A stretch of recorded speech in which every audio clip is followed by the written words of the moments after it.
I think if governments could create pathogens that could destroy, they would be making it like crazy. I think they already do. They do. And that being said, some of these pathogens actually can attack just certain genetic DNA, certain races. Give us an example of this genetic attack on specific races. And have you been part of that secret program?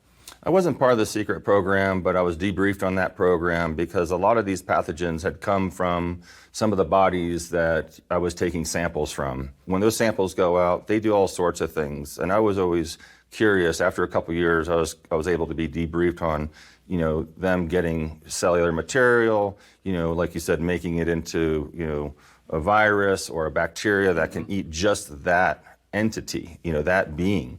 So that being said, they can do the same thing for us. If they just want to wipe out Caucasians, they could wipe out all the Caucasians. Have they tested that? Yes, they have. And has it been effective?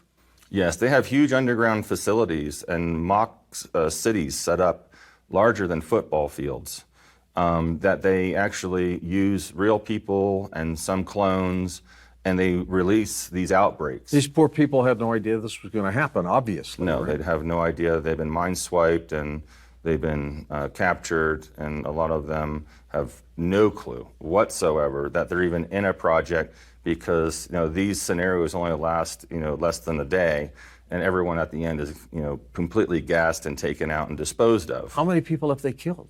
Hundreds of thousands. Hundreds of thousands? Hundreds of thousands, easy.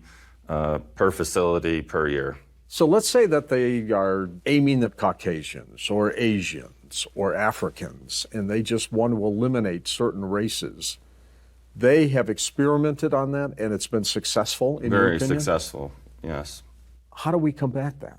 I think there's going to be a lot more of these insiders from these projects. They're just scared to come forward, but a lot of these people are on their deathbeds, and they want to come forward, give a statement, and let the public know about this so a proper investigation can follow this. So we need to be more concerned, it sounds like, people on this planet than extraterrestrials trying to do something to us. Oh, 110%, George. We're more egoed and want the control and want to take over or depopulate the planet or whatever the agenda is, because by getting these contaminants and these pathogens and making these in the labs, like you said, this is a very bad biological agent that can be used in war. So of course, one corporation, can sell this to multiple countries and they wouldn't even know. Well, we've seen cases where chemicals harmed or hurt or killed people. We saw the episode where the half-brother of the North Korean leader Kim Jong-un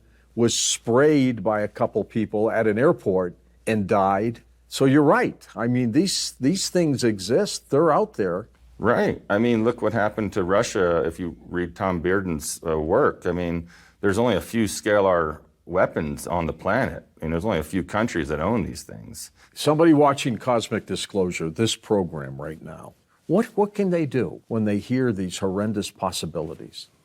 I'll just say there's a lot more good people on this planet, and there are a lot more good corporations, and a lot more white hats secretly in political areas than there are the negative people.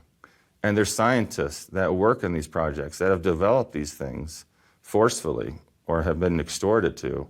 And they didn't want to do it, but and they did not to? want to do it, but they also are a great facilitator of making sure these things don't get out. You think we can win this battle? I know we'll win it. It's just a matter of time.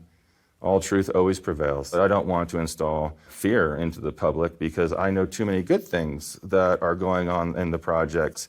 A lot more good things are going on as far as protection for us and the elimination of these things because it's too dangerous.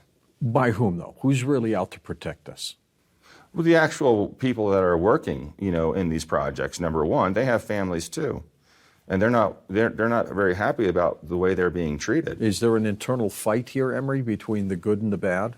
It's not an internal fight. It's the unheard heroes that are in there, being very patient, waiting for the right time, and self-sacrificing their lives, which has been done many times. Even in the Denver base, those explosions were from their own employees that were trying to take out, some of the underground facilities there. a few years back. So there are a lot of white hats, and even in the political government, and even in big pharma, and these other major corporations that run the planet, that they're watching everything, and they're waiting for the right time that they can be defensive and be protective, because there's 7.5 billion people here that are at risk.